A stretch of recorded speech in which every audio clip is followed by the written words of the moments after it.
بسم اللہ الرحمن الرحیم الحمد للہ رب العالمین والصلاة والسلام علی سید المرسلین وخاتم النبیین وعلی آلہ وصحبہ اجمعین ومن تبعہم بإحسان ودعا بدعوتہم الی یوم الدین اما بعد فاعوذ باللہ من الشیطان الرجیم بسم اللہ الرحمن الرحیم وَإِذْ نَجَّيْنَاكُم مِّنْ آلِ فِرْعَوْنَ يَسُومُونَكُمْ سُوءَ الْعَذَابِ يُذَبِّحُونَ أَبْنَاءَكُمْ وَيَسْتَحْيُونَ نِسَاءَكُمْ وَفِي ذَلِكُمْ بَلَاءٌ مِّن رَّبِّكُمْ عَظِيمٌ وَإِذْ فَرَقْنَا بِكُمُ الْبَحْرَ فَأَنجَيْنَاكُمْ وَأَغْرَقْنَا آلَ فِرْعَوْنَ وَأَنتُمْ تَنظُرُونَ وَإِذْ وَعَدْنَا مُوسَىٰ 40 لَيْلَةً ثُمَّ اسْتَخَذْتُمُ الْعِجْلَ مِن بَعْدِهِ وَأَنتُمْ ظَالِمُونَ ثُمَّ عَفَوْنَا عَنكُم مِّن بَعْدِ ذَلِكَ لَعَلَّكُمْ تشكرون وإذ آتينا موسى الكتاب والفرقان لعلكم تهتدون وإذ قال موسى لقومه يا قوم إنكم ظلمتم أنفسكم باتخاذكم العجل فتوبوا إلى بارئكم فاقتلوا أنفسكم ذلكم خير لكم عند بارئكم فتاب عليكم إنه هو التواب الرحيم وإذ قلتم يا موسى لن نؤمن لك حتى نرى الله جهرة فأخذتكم الصاعقة وأنتم تنظرون ثم بعثنا من بعد موتكم لعلكم تشكرون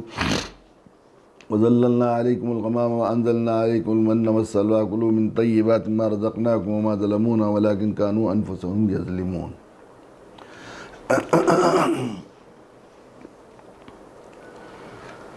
خواتین و حضرات سامعین اور ناظرین، آئیے رحمت اور جود و عطا کے اس جشن شاہی میں قرآن مجید کے نزول کے اس جو ہے باد بہاری کے موقع پر ہم لوگ اللہ کے فضل اور توفیق سے ہمیں سعادت نصیب ہو رہی ہے کہ ہم خیرکم من تعلم القرآن وعلمہ، اللہ کے نزدیک سب سے محبوب کام، سب سے محترم عمل کے اندر ہم لوگ مشغول ہو رہے ہیں۔ تو یہ اپنی نیت کی تجدید اور تصحیح کر لیں کہ ہم لوگ 100% اس عبادت کو، اس طاعت کو، اس نیکی کو 100% اللہ کو راضی کرنے کے لیے ہم لوگ تھوڑا سا وقت اس میں صرف کریں گے۔ ہم قرآن پڑھیں گے، سنیں گے، سنائیں گے، قرآن پر باتیں کریں گے، صرف اللہ کو راضی کرنے کے لیے، اپنے رب کا تقرب حاصل کرنے کے لیے۔ اور رب کا تقرب حاصل کرنا ہے تو اسے منشائے عزدی کے مطابق، اگر ہم یہ چاہتے ہیں کہ قرآن مجید یہ بات مسلسل روزانہ یہ بات دہرائی جا رہی ہے کہ اگر اللہ کی رضا کے مطابق ہمیں قرآن مجید کے اس تعلیم و تعلم میں مشغول رہنا ہے تو ہمیں اس طرح پر اسے قرآن مجید کو پڑھنا اور پڑھانا ہوگا جس طرح اللہ پسند فرماتے ہیں، جس طرح کہ نبی جناب رسول اللہ صلی اللہ علیہ وسلم نے پڑھا اور پڑھایا۔ وہ طریقہ یہ ہے کہ وہ کیا ہے کہ صرف عمل کی نیت سے پڑھا جائے قرآن مجید۔ صحابہ کرام رضی اللہ تعالیٰ عنہم اجمعین کے بارے میں آتا ہے کہ 10 آیتیں قرآن مجید کی پڑھتے، اس وقت تک دوسری 10 آیتیں نہیں پڑھتے تھے جب تک کہ پہلی 10 آیتوں پر عمل نہیں ہو جاتا تھا، اور جیسے جیسے قرآن پڑھتے جاتے تھے قرآن بنتے جاتے تھے۔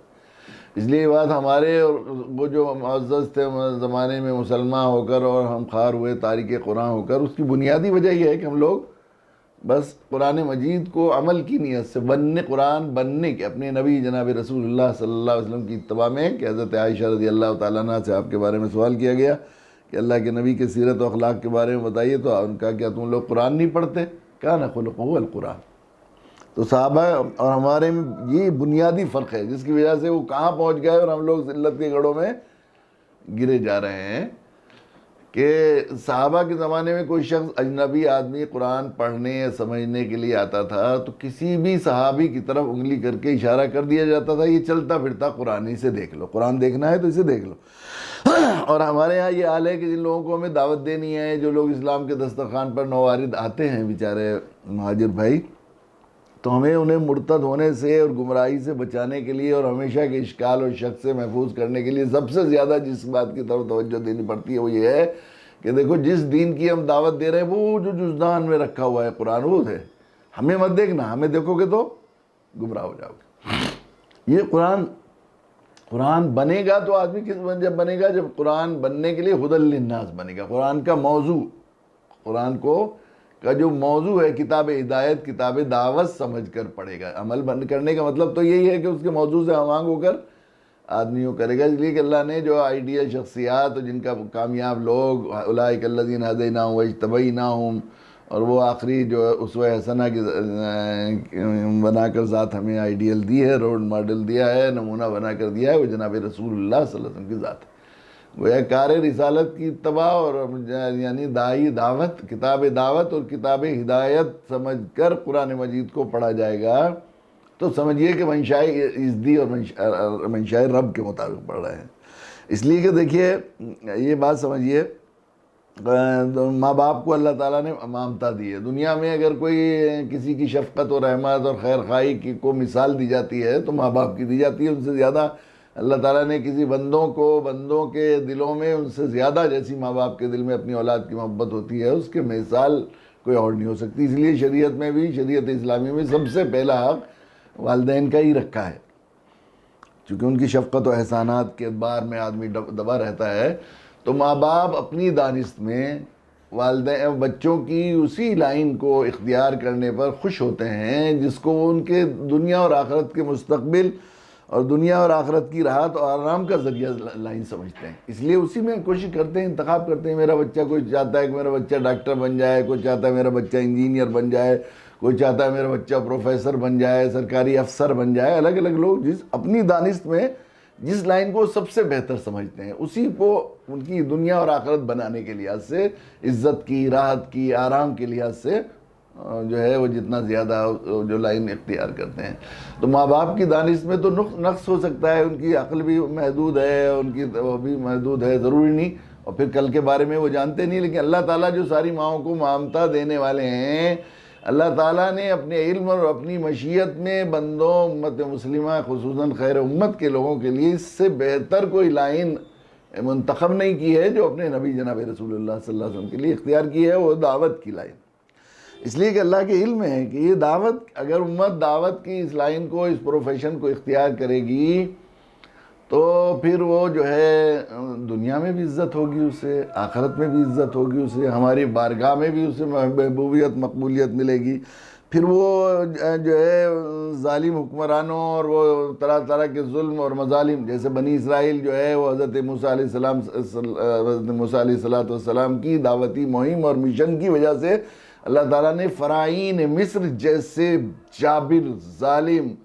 اور طاقتور بادشاہوں اور حاکموں سے ان کو نجات دے دی، اور اس عذاب سے بھی نجات دے دی جو آخری درجے کا ظلم تھا۔ جو دنیا کی تاریخ میں جو زیادتیاں کی گئی ہیں کسی محکوم قوم پر، ان میں وہ ایک قوم تھا جو قبطیوں نے بنی اسرائیلیوں کے ساتھ کیا کہ سارے لڑکوں کو، بعض روایت میں تو آتا ہے کہ 70,000 کی تعداد میں مردوں کو قتل کر دیا گیا۔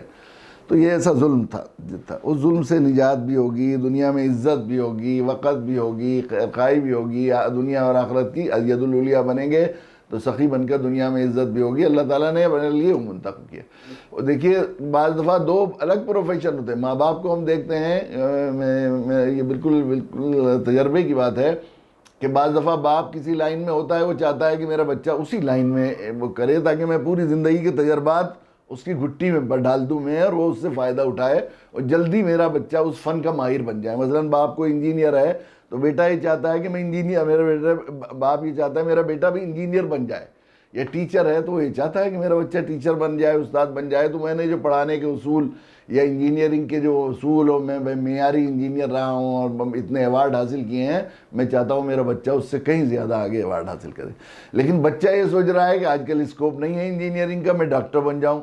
تو ڈاکٹر بن گیا، اگر ڈاکٹر کا اسکوپ بظاہر دنیا میں آج کے زمانے میں انجینئر سے کچھ بڑھا ہوا ہے ڈاکٹر کا، اس میں کوئی شک نہیں، لیکن باپ کے دل میں ہمیشہ کسک رہے گی کہ میں نے اسے بنانا چاہا تھا انجینئر، لیکن اس نے ہماری لائن اختیار نہیں کی، میری خیر خواہی کی قدر نہیں کی۔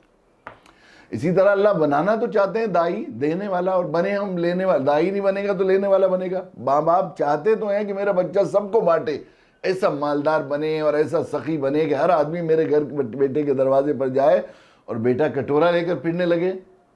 تو وہ ماں باپ کو خوش کرنے والا نہیں۔ اس طرح جو دائی کتاب دعوت سمجھ کر قرآن کو نہیں پڑھ رہا ہے، اس کا مطلب یہ ہے کہ منشائے ازدی کے مطابق قرآن کو نہیں پڑھ رہا۔ بڑا علمی کی بات ہے، افسوس کی بات ہے کہ ہم قرآن کو ہر موضوع کے لحاظ سے، اس کی باریکیوں، ان کی گہرائیوں میں، یہ 2 دن پہلے بھی سبق میں یہ بات کہی تھی، قرآن تو ایک سمندر ہے جس میں جس لائن کا ماہر ہوتا لگائے گا تو وہاں سے گوہر نایاب لے آئے گا۔ سائنسداں اس میں ایک آیت پڑھ کر سائنس کے نئے زمانے کا وہ کرتے ہیں، انقلابی برپا کر رہے ہیں، ایسے بہت سے واقعات ہیں۔ اور دوسرے صرف کے سلسلے میں نحو کے ماہرین، ادب کے، فصاحت کے، بلاغت کے ماہرین، ہر لائن جو ہے وہ زمانوں کے لنگوسٹک کے ماہرین اس کی ایک ایک آیت سے اصول نکالتے ہیں اور کہاں سے کہاں پہنچ جاتے ہیں. لیکن موضوع جو قرآن مجید کا ہے، جس کے لیے قرآن مجید نازل کیا گیا ہے، وہ ہے کتاب دعوت اور کتاب ہدایت. مگر افسوس ہے کہ قرآن کتاب ہدایت اور کتاب دعوت کے سمجھ کر نہ پڑھا جاتا ہے، نہ سنا جاتا ہے، نہ اس میں بیان کیا جاتا ہے. یہ ایک المیہ ہے بڑا، اور یہ اس درجہ ہے، یعنی ہم اس خاص قرآن کے موضوع سے ہم لوگ ذرا اتنا ہٹ کر قرآن کو پڑھتے ہیں، اگر اللہ کی منشا، ایسا لگتا ہے اللہ کی منشا اور مرضی تو یہ ہے کہ کتاب دعوت و کتاب ہدایت ہدی للناس بنا کر اس کو جو ہے وہ نازل کیا گیا ہے. تو اس سے ہٹ کر ہم اگر قرآن مجید کو پڑھ رہے ہیں تو وہ اللہ کی مرضی اور اللہ کی منشا اور اللہ کی رضا کے لیے ہم نہیں پڑھ رہے ہیں. لیکن ہمارا المیہ یہی ہے کہ اب صورت یہ ہے کہ ہم جیسا چھوٹا اور کوٹا جو اپنے بزرگوں کے قدموں میں بیٹھ کر قرآن سے کچھ استفادے کا شوق پیدا ہوا ہے یا دل میں حسرت ہوئی اندر سے، بس اس حد تک ہم لوگ اتنے ہیں، طالب علم بھی نہیں کہہ سکتے ہم تو، بس ایک حسرت اور ارمان کرنے والا، کاش ہمیں بھی قرآن پڑھنا آ جاتا، کاش ہم بھی قرآن پڑھ سکتے. ایسا ہوتا ہے، شوق پیدا ہوتا ہے. جن بزرگوں کے جوتوں اور قدموں میں رہ کر ہم نے ان کی اخلاص، ان کی اللہ کی رضا کے لیے ان کی زندگی گزارنا، ان کی تواضع اور بے نفسی دیکھی، تو وہ جو جن بزرگوں کی تربیت سے وہ لوگ بنے ہیں، تو ہمیں خیال ہوتا ہے کہ جب یہ بنے ہوئے ایسے لوگ ہیں تو وہ کیسے مخلص ہوں گے. ان کی عقیدت دل میں، ان کا نام بے وضو لینے کو دل نہیں چاہتا ہے. ان اپنے تمام اکابرین، اہل حق، علماء دیوبند، اکابرین اور سلسلہ ولی کے لوگ، ہر ایک نے ماشاءاللہ قرآن پر اتنا لکھا ہے اور اتنا کہا ہے، اور اتنی خدمات ہیں ان کی، تفسیری خدمات اور یہ خدمات اور یہ خدمات ہوتی ہیں. تو ہم جیسے لوگوں کو جب یہ اللہ تعالیٰ نے سجایا اور یہ سمجھ میں آیا کہ کتاب ہدایت اور کتاب دعوت سمجھ کر قرآن کو پڑھا جانا چاہیے، اور ملت کے مسئلے، تمام مسائل کا حل صرف یہ ہے کہ امت دائی نہیں بنی تو مدعو بن گئی ہے، اور یہ ذلت سے گڑھے سے نکالنے کا واحد طریقہ یہ ہے کہ ایک کرین لا کر جو ہے دینے والے کو دینے والا اور لینے والے کو لینے والا بنایا جائے. اسی کوشش کی جائے. یہ بات کہی چونکہ جب جیسے جیسے قرآن پڑھا، میں کتنی مرتبہ میرے ساتھ یہ واقعہ پیش آیا کہ قرآن پڑھنا شروع کیا، قرآن میں دعوتی مضامین ذہن میں آنے شروع ہوئے دعوت کے سلسلے میں، دعوتی کتاب ہدایت کی وجہ سے، تو گھبراہٹ ہو گئی اور پریشانی ہو گئی. اور انتہائی یضل بھی کثیرا ویہدی بھی کثیرا، قرآن مجید کی آیت کہ قرآن کے واسطے بعض لوگوں کو گمراہ اور بعض لوگوں کو جو ہے وہ اللہ تعالیٰ ہدایت عطا فرمائیں گے. اسی یضل بھی کثیرا ویہدی بھی کثیرا. تو خیال ہوا کہ وہ لوگ جن کو پورا قرآن مجید ایک صفحے کی طرح اور سیرت ان کے کتاب کی ایک برق کی طرح سامنے کلی پڑی ہے، انہیں نہیں دکھا ہے، ہمیں یہ دکھ رہا ہے. اس کا مطلب یہ ہے کہ جمہور سے ہٹ کر یہ بات، علماء سے ہٹ کر، اپنے اکابرین سے ہٹ کر، اپنے مربیوں سے ہٹ کر جو یہ بات سوچ رہے ہو، کہہ رہے ہو، یقیناً یہ گمراہی ہے. بہت مرتبہ میں نے قرآن ڈر کی وجہ سے پڑھنا بند کر دیا. اتفاق سے میرے حضرت والا کی حیات میں تو حضرت مولانا کی طرف سے بارہا حوصلہ افزائی ہوتی رہی اور تائید ہوتی رہی، لیکن بعض ایسی لیطمئن قلبی کے لیے کچھ مبشرات اور کچھ ایسی بعض بزرگوں کی تائید اور وہ کہیں نہ کہیں سے الگ الگ سے آتی رہی، تو پھر دوبارہ پڑھتے رہے. اس میں کوئی شک نہیں، یہ بات بھی صحیح ہے کہ بلا شبہ وہ اکابرین، وہ بزرگ و اکابرین جن کو خاص خدمات کے لیے اللہ نے قبول کیا، ان کی وہ اس لائن کی امتیازی خدمات یقیناً وہ افراد کی نہیں بلکہ جماعتوں سے زیادہ بڑی ہوئی ہیں. مگر یہ بات بھی صحیح ہے کہ اللہ تعالیٰ نے اس دنیا میں ہر انسان کے اندر نقص رکھا ہے، کمزوری رکھی ہے، اس وجہ سے کہ دنیا جان لے بڑے سے بڑے آدمی کے اندر کوئی نہ کوئی کمزور پہلو رکھا ہے، بڑے سے بڑی شخصیت کے اندر، تاکہ یہ لوگوں کو معلوم ہو جائے کہ بے عیب ذات صرف اللہ کی ہے، اور معصوم تو نبی کے علاوہ کوئی ہوتا ہی نہیں ہے. غلطی ہو سکتی ہے اس لائن کے، یہ ہوتا ہے. تو ہم قرآن مجید کا جو موضوع ہے اس سے ہم لوگوں کی غفلت کا، قرآن سے سچی بات یہ ہے کہ قرآن سے جیسا تعلق ہونا چاہیے اس تعلق کو میں کمی کے سلسلے میں تو یہ بات ثبوت کے طور پر بتائی جا سکتی ہے. جو قرآن مجید نے وہ نقشہ کھینچا ہے، وقال الرسول یا ربی ان قوم اتخذوا ھذا القرآن مہجورا، اے رب یہ میری قوم ہے جس نے قرآن کو پس پوچھ ڈال دیا ہے. اس حد تک ہم نے امت مسلمہ نے قرآن کو پس پوچھ ڈال دیا ہے کہ ہم نے مظفر نگر اور سہارنپور کا سروے کرایا تھا، جہاں دنیا میں مدارس کی تعداد کے لحاظ سے سب سے زیادہ مدارس ہیں. وہاں 4.5% بالغ مرد عورت قرآن مجید ناظرہ پڑھے ہوئے ہیں. قرآن مجید ناظرہ پڑھے ہوئے ہیں، الٹا سیدھا، تجوید کے ساتھ نہیں۔ 95% لوگ قرآن مجید ناظرہ پڑھے ہوئے نہیں۔ آپ کو حیرت ہوگی یقیناً، لیکن ہم تھوڑا اس تجربے کے لیے کہ آئے واقعی ہم لوگوں کا قرآن سے کیسا تعلق ہے اور یہ نقشہ بالکل صحیح ہے کہ نہیں۔ میدان محشر میں ہم پر یہ بات ثابت ہوتی ہے، ربی ان قوم اتخذوا ھذا القرآن مہجورا۔ اپنے خاندان کے لوگوں کی ایک فہرست بنائیے ذرا، ایک کاغذ لے کر، اور دیکھیے اپنے عزیز و اقربا میں کتنے لوگ قرآن پڑھے ہوئے ہیں ناظرہ اور کتنے قرآن مجید نہیں پڑھے ہوئے ہیں، تو آپ کو اندازہ ہوگا کہ کتنا ہم نے جب الفاظ کے ساتھ یہ معلوم ہے تو پھر جو ہے وہ اس کو سمجھنا اور ترجمے کے بارے میں ہمارے کہاں، اور ترجمہ نہیں ہے اور سمجھنا نہیں ہے تو پھر عمل کتنا۔ اور پھر عمل کا حال یہ ہے کہ ہم لوگ جو ہے وہ یہود اور بنی اسرائیل کے طرز پر اپنی مرضی کے مطابق قرآن مجید کو پڑھتے ہیں۔ تو دعوت کے سلسلے میں تو ہمارا یہ حال ہے جو میں نے عرض کیا ابھی، کہ جو ہے خواص کو جو کتاب قرآن پڑھایا جا رہا ہے، اس کا وہ جو موضوع قرآن مجید کا اس سے ہٹ کر قرآن مجید پڑھا جا رہا ہے۔ اس سلسلے میں نے کہیں آخری صفحے میں واقعہ نقل کیا ہے کہ حیدرآباد میرا سفر ہوا، وہاں کی مجلس علمیہ حیدرآباد، وہاں کی بڑی حیدرآباد و مہاراشٹر ایک بڑی علمی تنظیم ہے، مولانا اکبر الدین صاحب رحمۃ اللہ علیہ بڑے دردمند لوگوں میں تھے۔ وہ دعوت کے 93 کے بعد انہوں نے اپنے 92 کے بعد جب وہاں لاتور میں زلزلہ آیا تو اس مہاراشٹر اور حیدرآباد کے سفر کا مجھے مشورہ دیا کہ اس وقت لوگ ڈرے ہوئے ہیں، شاید اس وقت جلدی لوگوں تک بات پہنچ جائے تو اللہ کرے ہدایت کے فیصلے ہو جائیں۔ تو میں 1 سال گیا، 5 روز، پھر دوسرے سال 5 روز، پھر تیسرے سال 4-5 سال تک جاتا رہا۔ تو وہاں علماء کو جب دعوت کے سلسلے میں متوجہ کیا گیا تو اللہ کے شکر ہے، اللہ تعالیٰ جزائے خیر دے، ان بڑے علماء نے ایک دیہاتی کی آواز کو اور صدا کو سنا اور کئی اداروں میں تخصص فی دعوت شروع کر دیا۔ دارالعلوم حیدرآباد میں تخصص فی دعوت شروع کیا، سبیل السلام میں شروع کیا۔ چند سال میرا جانا نہیں ہوا، چند سال کے بعد اتفاق سے میرا جانا ہوا، معہد العالی قائم ہو گیا تھا حضرت مولانا خالد صفی اللہ صاحب دامت برکاتہم کے یہاں۔ تو وہاں کچھ علماء تشریف لائے، مولانا نے مجھ سے بات فرمائی کہ کچھ علماء آپ سے بات کرنا چاہتے ہیں اور ملنے کے لیے آئے۔ میں نے کہا میرے لیے سعادت کی بات ہے۔ حضرت مولانا رضوان صاحب وہاں کے بڑے صاحب درد اور بڑے باصلاحیت علماء میں، بڑے مقتدیٰ علماء میں تھے، وہ بھی تشریف رکھتے تھے۔ انہوں نے بات کی اور انہوں نے کہا کہ آپ نے انگلی تو لگا دی تھی شیرے کی، ہم لوگوں کو توجہ کر دیا تخصص فی دعوت شروع کرنے کا، لیکن ہمارے یہاں اب کیا کریں، نصاب کیا پڑھائیں؟ تخصص فی تفسیر کا نصاب، تکمیل تفسیر کا ہمارے پاس نصاب ہے، فقہ کا نصاب ہے، ادب کا نصاب ہے، اور جناب جو ہے وہ سب چیزوں کا نصاب ہمارے پاس موجود ہے، لیکن فقہ کا کیا؟ اب جو آپ کے جو رسائل ہیں پھلت سے ارمغان میں مضامین چھپتے ہیں، وہ کچھ کتابی شکل میں چھپ گئے ہیں، تو کیا کریں ہم، کہاں سے چھاپیں؟ تو فوراً اللہ تعالیٰ نے میرے دل میں ذہن میں بات ڈالی اور بہت ہی وہ لوگ بہت مطمئن ہوئے میرے جواب سے، اور مجھے بھی یہ خیال ہوا کہ اللہ آپ نے کتنا پیارا جواب دلوایا۔ تو میں نے کہا یہ تو بڑی اچھی بات ہے، کوئی اور نصاب نہیں ہے، قرآن و سیرت یہ مکمل نصاب ہے دعوت کا، بس قرآن پڑھائی ہے، سیرت پڑھائی ہے، یقیناً یہ بات یہ میں کہہ کے میں سب بہت مطمئن ہو گیا، اور وہ بھی بہت مطمئن ہو گیا کہ واہ یہ تو بہت ہی ایسا جو ہے انہوں نے اصل نص سے ہی بات کر لی ہے۔ لیکن رات کو جب بستر پر لیٹا تو مجھے بہت ہی احساس ہوا، اور آج تک مجھے اس بات کا احساس ہے کہ ہم لوگ کتنا ہٹ گئے ہیں اپنی خیر امتیت سے، اس منصب سے، اس پروفیشن سے جو اللہ نے ہمارے لیے پسند کر کے قرآن مجید ہمارے لیے کتاب ہدایت، کتاب دعوت کے طور پر نازل کیا۔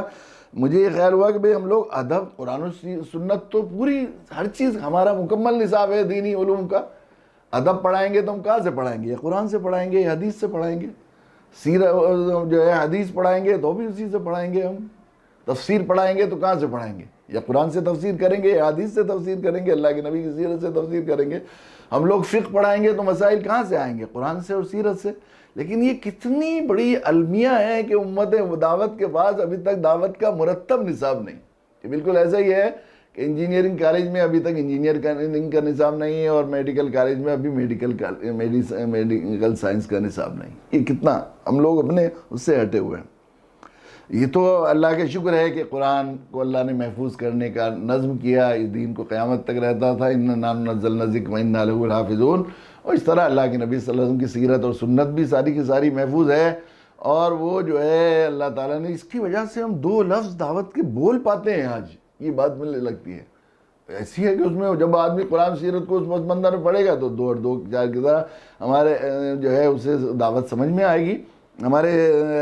اکابرین علماء دیوبند کے سرخیل کارواں حضرت مفتی سعید صاحب پالن پوری دامت برکاتہم کو، جو وہ ارمغان کا دعوت اسلام نمبر چھپا تھا، اور اس میں ایک سوال نامہ ساتھ میں بھیجا گیا تھا جوابی خط کے ساتھ، تاکہ لوگ پڑھیں اور ہمیں معلوم ہو جائے رائے کہ ہم نے جو درخواستیں کی ہیں، جو گزارشیں کی ہیں، ان پر علماء کی کیا رائے ہے۔ تو اللہ کا شکر ہے بہت سے علماء نے اس پر تائیدی کلمات بھی فرمائے، اور حضرت کا جواب آیا کہ 2 اور 2 4 کہیں گے تو کون 5 کہے گا؟ قرآن و سیرت سے آپ نے جو بات ثابت کی ہے 2 اور 2 4 کہیں گے، اس پر اصل میں بڑوں کی طرف سے کوئی بات ہو جاتی ہے تو دل بہت ذرا کہنے کی ہمت ہوتی ہے، ورنہ ہم جیسے چھوٹے لوگوں کے لیے زبان کھولنا ایک طرح کی بے ادبی سے ہوتی ہے۔ لیکن حضرت نے فرمایا لیکن جس منہج پر آپ دعوت کی آواز لگا رہے ہیں، کیا ہندوستان کا ماحول اس کے لیے سازگار ہے؟ تو میں نے درخواست کی، خط لکھا کہ حضرت بے ادبی کی معافی کے ساتھ کیا میں سوال کر سکتا ہوں کہ جس ماحول میں اللہ کے نبی صلی اللہ علیہ وسلم نے قولوا لا الہ الا اللہ تفلحوا کی صدا لگائی، فاصدع بما تؤمر کا جو ہے وہ عمل کیا، اس زمانے میں ماحول سازگار تھا؟ اس زمانے میں زیادہ سازگار تھا یا اس زمانے میں زیادہ سازگار ہے؟ اگر اللہ کے نبی صلی اللہ علیہ وسلم بھی یہی خیال فرماتے کہ سازگار ماحول نہیں ہے ابھی، تو ہم لوگ سب مندروں میں گھنٹی بجاتے ہوتے۔ یہ بات ہے۔ تو یہ تو قرآن و سیرت میں اتنا کھل کے باتیں ہیں، تو اس وجہ سے اب یہ ظاہر ہے کہ قرآن درس قرآن پڑھنے اور پڑھانے کے سلسلے میں بات ہو رہی ہے، اور ابھی وہ چند آیتیں شروع نہیں ہوتی، وہ تمہید میں کافی لمبی بات ہو جاتی ہے۔ اس کی وجہ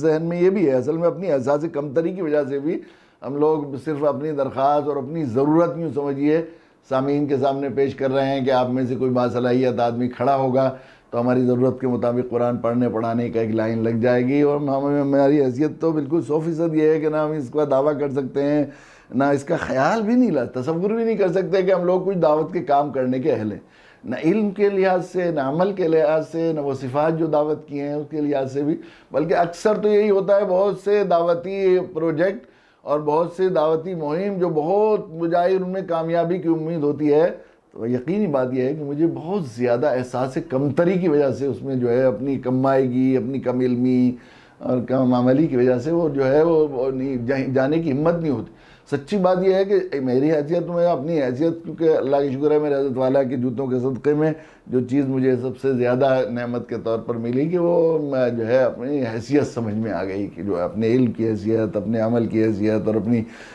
باطن کی خباثت کچھ روشنی ڈال دی میرے حضرت والا نے، تو اس کی وجہ سے ہمیشہ احساس کمتری رہتا ہے۔ تو کئی دفعہ مسلسل جلسوں میں جانا ہوتا ہے، لیکن کتنی مرتبہ ایسا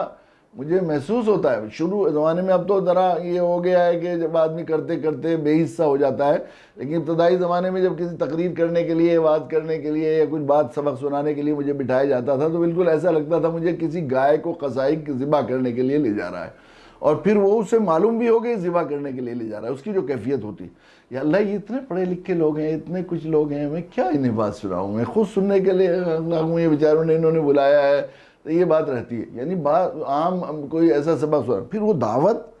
اور نبی مشن خیر امتیت، امت کا وہ منصب، اس کی بات کی جائے تو یہ بالکل ہی، مگر وہ اللہ تعالیٰ فضل فرماتے ہیں جو بندے کو، وہی کیسے کریم ہیں۔ حضرت مولانا محمد احمد صاحب رحمۃ اللہ علیہ فرمایا کرتے تھے کہ وہ ایسے کریم ہیں کہ وہ جھولی بھی خود ہی دیتے ہیں، بھیک بھی خود ہی دیتے ہیں۔ بندے کو کسی کام سے لگانا ہوتا ہے تو اللہ تعالیٰ کو جو اسباب پیدا کرتے ہیں، اور ہم جیسا آدمی دعوت کا کام کیسے کرے۔ کبھی کبھی یہ بھی ہوتا ہے کہ مجھے بہت ہی، جب دیکھتا ہوں میں کوئی باصلاحیت عالم، بڑے علماء، بڑے اکابرین، جن کے اندر تقویٰ بھی ہے، جن کے اندر علم بھی ہے، وہ اس علم کا سمندر ہیں، عمل بھی ہے، فہم بھی ہے قرآن مجید کی، اور اللہ تعالیٰ نے ان کو مقبولیت، محبوبیت بھی عطا فرمائی ہے، اس کے لیے ایسا طبیعت ململاتی ہے، اور ایسا ہو جاتا ہے کہ کسی طرح یہ کاش اگر یہ ایسے باصلاحیت لوگ، یہ لوگ بات کہیں گے تو اثر ہوگا، ہم گندوں کی زبان میں کہاں اثر ہوگا۔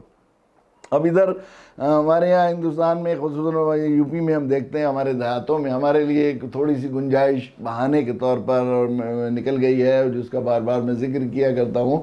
کہ ہمارے یہاں کے دیہاتوں میں جب سرکار کو کوئی منادی اور اعلان کرنا ہوتا ہے، ہوتا تھا پہلے تو یہ ہوتا، اب تو مائک ہو گئے ہیں، لیکن پہلے مائک نہیں ہوتا تھا تو وہ منادی کرنے والے ہوتے تھے، اور منادی کرنے والے بھنگی ہوتے تھے،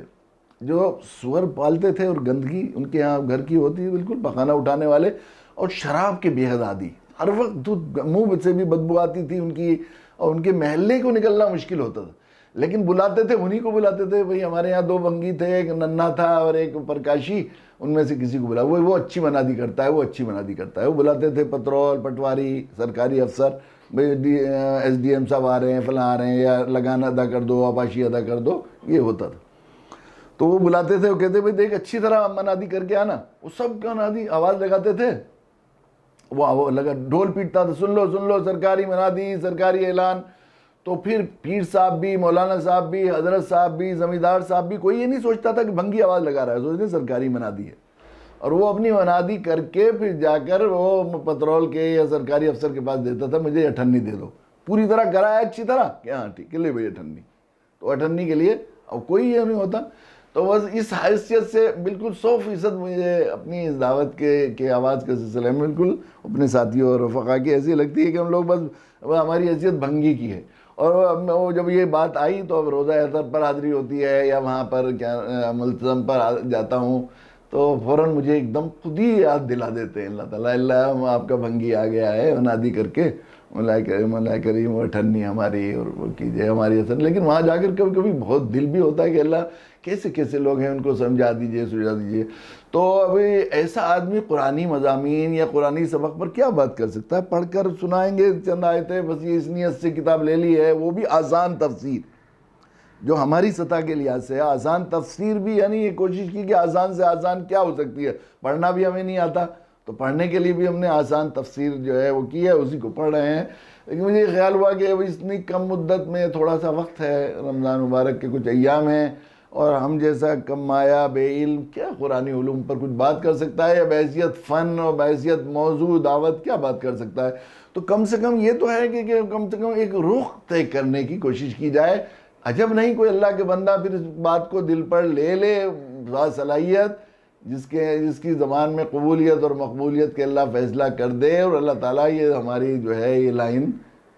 لوگوں کو بحیثیت قرآن مجید, بحیثیت دعوت, قرآن مجید بحیثیت کتاب ہدایت پڑھنے کا جو ہے ایک رو چل پڑتی. کبھی کئی دفعہ بند ہوتا ہے, بعض دفعہ میری زندگی میں تجربہ بھی ہے کہ بہت سی جگہ جام ملتے ہیں, سفر زندگی کرتا آتا ہے تو سفر میں بہت سے تجربات ہوتے ہیں, جگہ جگہ بہت سے جام لگے رہتے ہیں, اور بعض دفعہ جام ذرا سی چیز پر لگے رہتے ہیں. مجھے یاد ہے ایک دفعہ ہم مظفر نگر جا رہے تھے,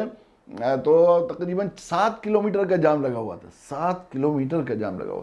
تو ہم لوگوں نے کہا چلو دیکھیں, کوشش کرتے ہیں. میں گاڑی سے اترا, 1-2 لوگوں کو دیکھا, تو وہاں ایک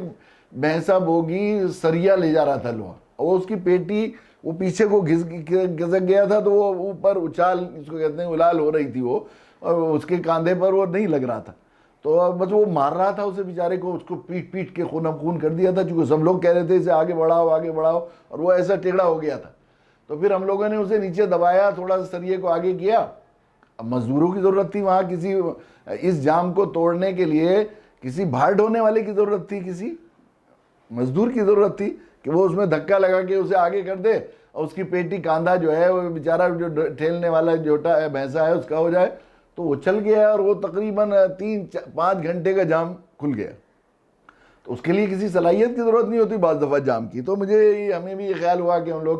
کہتے رہیں. عجب نہیں کہ اللہ تعالیٰ یہ جام کھل جائے اور جو ہے امت کی پٹڑی پھر دعوت پر لگ جائے. بلا شبہ اس میں کوئی شک نہیں کہ میرے نبی کا سچا ارشاد ہے کہ امت گمراہی پر جمع نہیں ہو سکتی. دعوت کا شعور اور دعوت کا کام کرنے والے امت پر ہمیشہ رہے. لیکن یہ بات بالکل صحیح ہے کہ جیسا خیر القرون کے زمانے میں دعوت کو اہمیت تھی, اور اسی کی اس ایک سل پر پوری زندگی وہ جو ہے گھومتی تھی, وہ اس سے جو ہے ایسا لگتا ہے, یہ ضروری نہیں کہ میری بات صحیح ہو, مگر مجھے ہر وقت اس کا ایسا لگتا ہے کہ اس سے جو ہے ہٹی ہوئی ہے. یہ قرآن مجید کی آیات جو ہے دیکھیے, یہاں مسلسل بنی اسرائیل سے قرآن خطاب کر رہا ہے, اور یہ تقریباً 10 رکوع میں مسلسل ذکر کیا گیا ہے. اور اس میں جو شروع میں جو ہے میں نے عرض کیا تھا کہ دعوت کا اسلوب بھی بیان کیا گیا ہے, اور پھر یہ بھی بتایا گیا ہے کہ دعوت دینے کی وجہ سے وہ جن مظالم سے ہم پریشان ہیں, جن مشکلات سے ہم جھوج رہے ہیں ہم لوگ اجتماعی طور پر ملت کے لوگ, قیامت تک کے لیے جو ہے قرآن مجید میں کے مضامین ہمیشہ رہنمائی جو ہے کرتے رہیں گے. تو بنی اسرائیلی جیسی قوم کو, جن کو قبطیوں فراعین مصر نے اتنی زیادتی اور اتنا ظلم کیا تھا ان کے ساتھ, اور اللہ تعالیٰ نے ان سے نکال کر ان کو صفحہ ہستی سے مٹا دیا. انہوں نے جن لوگوں نے دعوت قبول کی ان کو اللہ تعالیٰ نے بامراد کیا، اور داعی لوگوں کو ان کی تخت نشین بنا دیا اللہ تعالیٰ نے اس دعوت کی برکت سے. یہ مضمون. اور اس کے ساتھ ساتھ قرآن نے بنی اسرائیل پر اپنی نعمتوں کا بھی ذکر کیا. یعنی داعی اپنے مدعو کو کے احسانات، اس کے مقام، اس کے مرتبے کا تذکرہ کرے، اس کی دلجوئی کرے تاکہ وہ مانوس ہو کر بات کو سنے. وَإِنِّي فَضَّلْتُكُمْ عَلَى الْعَالَمِينَ يَا بَنِي إِسْرَائِيلَ اذْكُرُوا نِعْمَتِيَ الَّتِي أَنْعَمْتُ عَلَيْكُمْ وَأَنِّي فَضَّلْتُكُمْ عَلَى الْعَالَمِينَ. وہ نعمت یاد کرو جو تمہیں اللہ نے اپنے فضل خاص سے، تم اس کے حقدار نہیں تھے بلکہ اپنے فضل خاص سے اللہ تعالیٰ نے تمہیں عطا فرمایا تھا، وہ تمہارا استحقاق نہیں تھا. تو جو اپنے فضل خاص سے دی جاتی ہے اس کو کبھی لے بھی سکتا ہے. وَأَنِّي فَضَّلْتُكُمْ عَلَى الْعَالَمِينَ، پورے عالم کے لوگوں پر تمہیں فضیلت عطا فرمائی تھی. اور جو ہے حضرت ابراہیم علیہ السلام کی نسل میں خصوصاً بنی اسرائیل، حضرت اسرائیل، جن اسرائیل عبرانی زبان کا جیسے بتایا گیا تھا، عبداللہ اس کا ترجمہ ہے. تو حضرت یعقوب علیہ السلام کا لقب تھا. ان کو بنی اسرائیل کہا جاتا تھا. یہ یہود و نصارہ دونوں انہی بنی اسرائیل میں سے ہیں. حضرت عیسیٰ علیہ السلام کو تو قال عیسی ابن مریم یا بنی اسرائیل انی رسول اللہ الیکم. بنی اسرائیل اللہ توریت میں، اس میں بائبل میں بھی ہے کہ میں اسرائیلی بھیڑوں کو گھیرنے کے لیے بھیجا گیا. اور بنی اسرائیل کی طرف اللہ کے نبی حضرت عیسیٰ علیہ السلام کو رسول بنا کر بھیجا گیا تھا. تو اس کا ذکر کیا. پھر نعمت کا ذکر کرنے کے بعد پھر آخرت کا ذکر کیا. آدمی دیکھیے یہ بات بھی سمجھیے، قرآن مجید کو آپ پورا پڑھیں گے، پورا جتنا پڑھیں گے تو آپ یہ محسوس کریں گے کہ قرآن مجید میں بار بار جو نقطہ سب سے زیادہ یہاں سے شروع کر کے مالک یوم الدین سے شروع فرمایا. شروع میں یہ سورہ فاتحہ میں اللہ تعالیٰ نے اپنی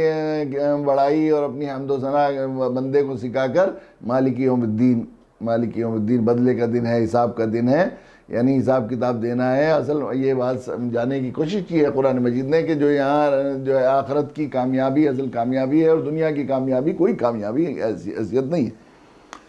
اور یوں بھی یہ بات انسانی فطرت کو اللہ سے زیادہ کوئی نہیں جانتا. انسان کی یہ بات صحیح ہے کہ 100% دنیا یہ مغرب نے اور مادیت کے اس دور میں اور دجالی فتنے کے اس دور میں جو چیز سب سے زیادہ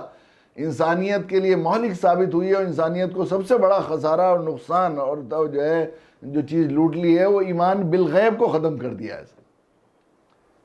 ایمان اللہ اور قرآن نے بات شروع کی الذین یؤمنون بالغیب سے، اس لیے کہ انسان کو یہ بات صحیح. آج یہ موجودہ زمانہ اور یہ نیا جو ترقی کا زمانہ ہے، اس نے سسٹم نے اور اس بات کو بالکل واضح کر دیا ہے کہ انسان کو جو ہے وہ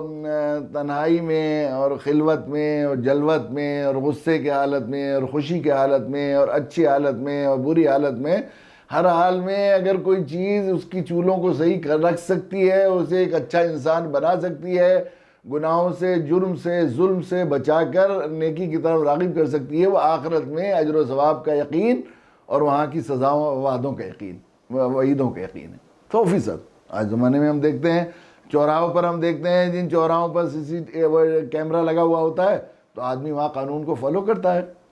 یہ ٹیبل. اب آپ دیکھیے بڑے بڑے آفیسز میں،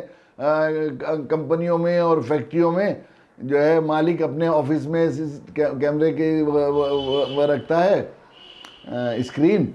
تو ملازموں کو یہ معلوم ہوتا ہے کہ کوئی دیکھ رہا ہے، تو پھر وہ کبھی جو ہے ڈیوٹی میں کوتاہی نہیں کرتے. اگر انسان کو یہ معلوم ہو جائے کہ اللہ نے اپنا نظام بنایا ہوا ہے، وَمَن يَعْمَلْ مِثْقَالَ ذَرَّةٍ خَيْرًا يَرَهُ وَمَن يَعْمَلْ مِثْقَالَ ذَرَّةٍ شَرًّا يَرَهُ. اللہ نے نظام بنایا ہوا ہے پورا سسٹم کا کہ یہ کائنات، یہ پوری فضا بھی ایک ویڈیو کیمرہ مین ہے جو ہماری ویڈیو بنا رہی ہے، اور فرشتے الگ لکھ رہے ہیں نام اعمال کو، اللہ خود دیکھ رہے ہیں. اور یہ ہاتھ پیر بھی گواہی دیں گے میدان محشر میں جا کر. تو پھر آدمی جو ہے اگر اسے اس بات کا یقین ہو تو پھر تنہائی میں، خلوت میں، جلوت میں انسان کو جو ہے وہ ایک انسان، ایک اچھا انسان بن کر زندگی گزارے گا. تو قرآن مجید نے ان کی نعمتوں کا ذکر کیا پہلے، پھر ان کو جو ہے وہ آخرت کی اس ہولناکی کا وہ جو ہے سے ہوشیار کیا، باخبر کیا بنی اسرائیل کو کہ دیکھو اس دن کوئی کام نہیں، اتنی مشکل میں صرف تمہارے عمل اور تمہارا صحیح ہونا اور تم اللہ پر اور اس کے رسول پر ایمان لانا، اور جن باتوں کو تم کہتے آتے تھے اتنے دنوں سے ان لوگوں سے، مدینہ کے لوگوں سے یہ لوگ خود بتایا کرتے تھے، پھر وہ جو واقعات بتایا کرتے تھے اور جو چیزیں ان کی کتابوں میں ان سے باخبر کیا، تاکہ اطمینان ہو جائے کہ یہ وہی رسول ہیں جن کی ہم خبر کیا کرتے ہیں۔ چنانچہ وہ مدینہ، آپ جانتے ہیں کہ سن 10 نبوی میں جب یہ لوگ 7 لوگ مدینہ منورہ سے آئے اور وہاں جا کے اللہ کے نبی صلی اللہ علیہ وسلم نے حج کے موقع پر ان کو دعوت دی، تو وہ ایک دوسرے کو اس طرح کنکھیوں سے دیکھنے لگے ادھر سے۔ یہ کہتے ہیں مطلب یہ تھا کہ وہ جو یہ وہی نبی تو نہیں ہے جن کا وہ بنی یہودی ہمارے یہاں کے بنی اسرائیل وہ ذکر کیا کرتے ہیں، وہاں کے علماء یہود ربیین وہ کیا کرتے تھے، وہ آ گئے تو کیوں نہ ہم سب سے پہلے ایمان لا کر ہم، وہ تو یہ کہا کرتے تھے یہودی کہ دیکھو خلیط آنے والے ہیں، نبی آخر الزماں، ان کے ساتھ مل کر تم سے جنگ کریں گے اور تم سے سارے بدلے لے لیں گے، تم نے جو ہمیں ستاتے ہو اور ہمیں کمزور سمجھ کے جو تکلیفیں پہنچاتے ہو، بدلہ لے لیں گے۔ تو انہوں نے کہا کہ یہ کہیں وہی تو نہیں آگے، وہی تو نہیں ہے، یہ وہ ہیں تو ہم سب سے پہلے اسلام قبول کر لیتے ہیں تو ہم ان سے آگے بڑھ جاتے ہیں، تو وہ ان سے آگے بڑھ گئے۔ لیکن یہ ان کے اندر حسد تھا، ان کے اندر جو ہے وہ کبر تھا کہ ہم ہونا چاہیے۔ یہ کل بھی عرض کیا تھا کہ حق کی مخالفت پر دو چیزیں، یہ دو چیزیں بڑی خطرناک ہیں، ایک حسد اور ایک کبر۔ جب آدمی اپنے آپ کو بڑا سمجھتا ہے اور کچھ اس کے دل میں اپنا عجب ہوتا ہے تو پھر وہ حق کی قبولیت کے میں صرف نہ یہ اس کا عجب رکاوٹ بنتا ہے، بلکہ وہ حق کی دعوت دینے والے کا مخالف بن جاتا ہے۔ یہ بہت ہی خطرناک بیماریاں ہیں۔ تو یہود کی یہ بیماریاں تھیں، اس کی وجہ سے تو اللہ تعالیٰ نے پھر ان کو وہ احسان جتایا، وہ کہ تم دیکھو، تمہیں معلوم ہے کتنی مشکل میں تھے، اللہ تعالیٰ نے تمہیں کیسے وہ جو ہے اس بلا سے اور عذاب سے وَإِذْ أَنْجَيْنَاكُمْ مِنْ آلِ فِرْعَوْنَ يَسُومُونَكُمْ سُوءَ الْعَذَابِ يُذَبِّحُونَ أَبْنَاءَكُمْ وَيَسْتَحْيُونَ نِسَاءَكُمْ قتل عام، خون بہا دیا تھا انہوں نے، پوری بستی اور پوری قوم کو ہلاک کر دیا تھا، اور صرف عورتیں چھوڑ دی تھی۔ تو اللہ تعالیٰ نے اس عذاب سے بچایا، اور کس طرح بچایا کہ وہ تمہیں تیق کرنے کے لیے 70,000 فوج لے کر اپنی پوری طاقت کے ساتھ اور پوری شان اور سلطنت کے ساتھ تمہارا پیچھا کر رہا تھا۔ اللہ تعالیٰ نے دعوت کے صدقے میں، دعوت کی برکت، دعوت کے اتمام حجت کی برکت میں موسیٰ علیہ السلام جو ہمارے نبی تھے، ان کو مان لینے، ان پر ایمان کے صدقے میں، ان کا ساتھ دینے کے صدقے میں، جو نبی نے بتائی اس پر ایمان لانے کے صدقے میں، اللہ تعالیٰ نے اس پوری فرعون کی پوری قوم کو غرق کیا اسی سمندر میں، اور تمہارے لیے راستہ دی۔ اس سے جہاں ان کو بنی اسرائیل کو دعوت دی جا رہی ہے، ان کے لیے وہ ایسا نفسیاتی بیک گراؤنڈ تیار کیا جا رہا ہے کہ وہ اس کے اگر ذرا بھی ان میں ہوش سلامتی ہوتی ہے اور ذرا سی بھی سعادت ہوتی ہے اور ذرا سی اپنی خیر کو سمجھنے کی صلاحیت ہوتی، تو یقین وہ لوگوں نے ایمان لائے، یقیناً ایمان لائے۔ جو لوگ بالکل ہی حاسد تھے اور کجرو تھے اور طبیعت کی فکر ان کی جو ہے وہ ایسی تھی، تو وہ اس سے جو ہے وہ محروم رہے، یقین ہے یہ بات رہی۔ وہاں یہ بعد میں آنے والے لوگوں کے، ہمارے لیے بھی، امت مسلمہ کے لیے، جن کے لیے ہم اب یہ قرآن مجید ہے، جنہوں نے اسلام قبول کیا، ان کے لیے بھی یہ چیز، یہ بات بتائی گئی ہے کہ یہ دعوت کی، اگر تم کچھ مظالم سے پریشان ہو، ظالم حاکموں کے ظلم سے پریشان ہو اور جو ہے مغلوب ہو رہے ہو، محکوم ہو رہے ہو، مسلسل مسائل در مسائل سے شکار ہو، تو اس کا واحد طریقہ یہ ہے کہ تم اپنا حق ادا کرو، نبیوں کی نیابت میں اللہ کے بندوں تک اللہ کے پیغام کو پہنچانا اور اللہ کا تعارف کرانا اور اللہ سے بندوں کو جوڑنے کا کام کرو۔ اب اس کے بعد یہ آیتیں شروع ہوتی ہیں، وَإِذْ وَعَدْنَا مُوسَىٰ 40 لَيْلَةً ثُمَّ اتَّخَذْتُمُ الْعِجْلَ مِن بَعْدِهِ وَأَنْتُمْ ظَالِمُونَ۔ حضرت موسیٰ علیہ السلام کو جب اللہ تعالیٰ نے نجات عطا فرمائی اس عذاب سے اور بنی اسرائیل کو، تو بنی اسرائیل نے خود موسیٰ علیہ السلام سے بعض روایت میں آتا ہے فرمائش کی کہ اے موسیٰ، اب جیسے پچھلی قوموں کو بھی اللہ تعالیٰ نے شریعت اور کتابیں دی، کیوں نہ ایسا ہو جائے کہ ہمیں بھی اللہ تعالیٰ یہ شرف بخشے۔ جب اللہ تعالیٰ نے ہماری طرف نظر رحمت فرما لی، کرم فرما لی، تو اللہ تعالیٰ سے حضرت موسیٰ علیہ السلام نے فریاد کی، تو اللہ تعالیٰ نے حضرت موسیٰ علیہ السلام کو کوہ طور پر آنے کا حکم فرمایا، اور 30 روز تک انہوں نے روزے رکھے، اور پھر جو ہے وہ کتاب جو ہے لیکن افطار لیا بغیر اجازت کے، تو پھر 10 دن اور 40 دن۔ وَإِذْ وَعَدْنَا مُوسَىٰ 40 لَيْلَةً۔ یہ اللہ تعالیٰ نے اس کائنات کے نظام کو دیکھیے، اللہ تعالیٰ قادر مطلق، فعال لما یرید، علی کل شیء قدیر ہیں، جب چاہے جو فیصلہ کریں، لیکن کہ اللہ تعالیٰ کو نظم و نسق بہت پسند ہے، اس لیے اس پورے نظام کو چلانے کے لیے اللہ تعالیٰ نے ایک سنت طے فرما لی ہے، وہ سنت اللہ کا قانون ہے، وَلَن تَجِدَ لِسُنَّتِ اللَّهِ تَبْدِيلًا وَلَن تَجِدَ لِسُنَّتِ اللَّهِ تَحْوِيلًا۔ تو اللہ تعالیٰ نے اس کی سنتوں میں ایک سنت کائنات کی ہے کہ اس دنیا میں بہت سی تبدیلیوں میں 40 دن کو دخل رکھا ہے اللہ تعالیٰ۔ انسان ماں کی پیدا ہوتا ہے، خصوصاً انسانوں کی انسانوں کے ظاہر میں بھی اور انسانوں کے باطن میں بھی، انسانوں کے اخلاق میں بھی، انسانوں کے عادات میں بھی 40 دن کو بڑی اہمیت ہوتی ہے۔ اس لیے بزرگوں کے یہاں چلہ کشی کا نظام رہا ہے، صوفیاء کرام کے یہاں۔ اور یوں بھی حدیث میں بھی آتا ہے جو شخص 40 دن تک، حدیث میں بہت سی 40 دن کے بہت سے فضائل ہیں، جن میں مثلا جو شخص تکبیر اولیٰ کے ساتھ نماز پڑھے گا کہ پہلی تکبیر اس کی نہ جائے تو اس کو نفاق سے برات کا پروانہ دے دیا، یعنی ایمان کی پختگی کا، اس کا بھی ایمان مستحکم ہو گیا، اب یہ ایمان کی حدود سے نکلے گا نہیں، اس کا اسے پروانہ دے دیا جاتا ہے۔ تو انسان جب ماں کی پیٹ میں ہوتا ہے تو پہلے نطفہ رہتا ہے 40 دن تک، پھر وہ خون جمع ہوا خون بنتا ہے، پھر گوشت کا لوتھڑا بنتا ہے، پھر اس کے بعد وہ جو ہے ہڈیوں کا وہ بنتا ہے، پھر اس کے اوپر گوشت بنایا جاتا ہے، پھر روح ڈالی جاتی ہے 40 دن میں۔ ابھی دیکھا ہے یہ نئی سائنسدانوں نے، قرآن مجید نے تو اس کا پہلے سے ذکر کیا ہے، لیکن جب یہ الٹرا ساؤنڈ ایجاد ہوئی اور ماں کے پیٹ میں انسان کی مدارج کو دیکھا جا سکتا تھا، وہ پہچانا گیا تو معلوم ہوا کہ 40 دن کے اندر خاص تبدیلی ہوتی ہے۔ اس طرح اللہ تعالیٰ نے بھی حضرت موسیٰ علیہ السلام کو 40 دن کے لیے وہاں بلایا، حضرت موسیٰ علیہ السلام کو توریت دی گئی۔ اس دوران ان کی قوم نے، وہ سامری ایک بڑا ذہین اور ہوشیار قوم کا آدمی تھا، اس نے جو ہے وہ زیورات کو اکٹھا کر کے ایک وہ بنایا جو ہے ایک بچھڑا، اور وہ حضرت جبرائیل علیہ السلام حضرت موسیٰ علیہ السلام کے پاس آیا کرتے تھے، ان کے گھوڑے کے قدموں سے اس نے جو ہے مفسرین نقل کیا ہے کہ ذرا سی مٹی اٹھا لی تھی، وہ مٹی اس میں ڈالی تو وہ ہی کرنے لگا، وہ زندہ ہو گیا، تو اس کی پوجا شروع کر دی، شرک شروع کر دیا۔ حضرت موسیٰ علیہ السلام کو اطلاع کی گئی تو پھر واپس آئے ہو، تو اس کا ذکر کیا ہے کہ تمہیں اتنا ایسا،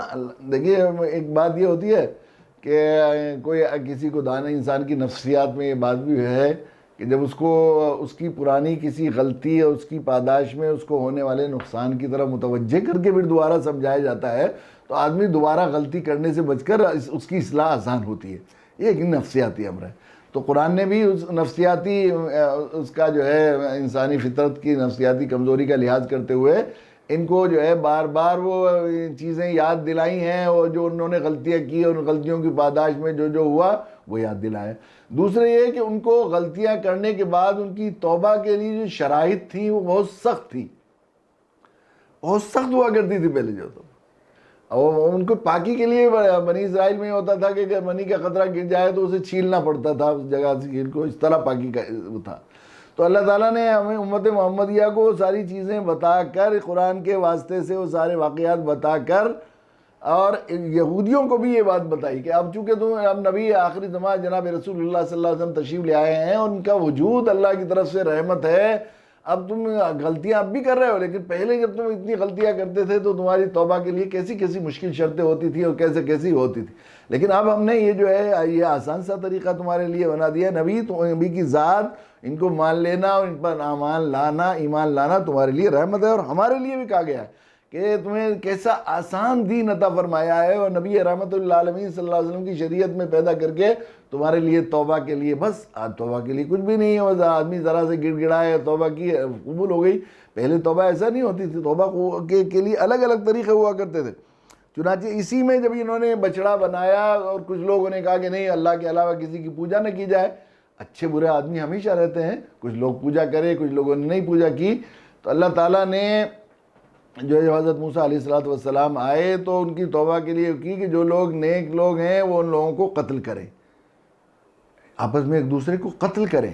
اور ایک بڑی تعداد اس میں بھی یہاں تک آیا کہ 70,000 لوگ قتل ہو گئے، تو تب اللہ تعالیٰ نے قبول فرمایا، تو ان کی توبہ قبول فرمائی۔ یہ ہوا کہ جو لوگ مقتول ہوئے ان کو شہید کا درجہ دیا گیا بعد میں حضرت موسیٰ علیہ السلام کی دعا کے صدقے میں، لیکن کتنا مشکل تھا، تو حضرت موسیٰ علیہ السلام کو 40 دن کے لیے بلایا گیا اور پھر توریت نازل کی گئی۔ یہ توریت کا ذکر کیا، اور مصدقا لما بین یدیہ بار بار قرآن کہتا ہے کہ اس کی تصدیق کرتی ہے، تو تمہاری جو کتاب ہے اس کو مکمل کرنے کے لیے آئی ہے، نیا دین لے کر نہیں آئے، بلکہ اس بات کی تصدیق کرتی ہے کہ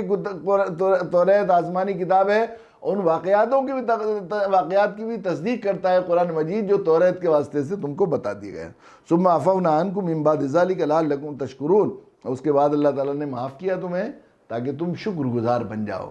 یہ اللہ نے معاف کر دیا، حالانکہ وہ ایک دفعہ راندہ درگاہ بنا دیتے تو پھر واپس نہیں لے سکتے تھے، لیکن اللہ تعالیٰ نے تمہاری توبہ قبول کر کے پھر تمہیں اپنا بنانے کے لیے کیا۔ وَإِذْ آتَيْنَا مُوسَى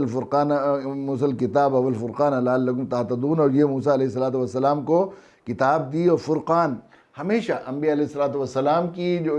کتابیں اور صحیفے نازل کیے جاتے ہیں وہ حق باطل کے درمیان فرق کرنے والے ہوتے ہیں، خیر و شر کے درمیان،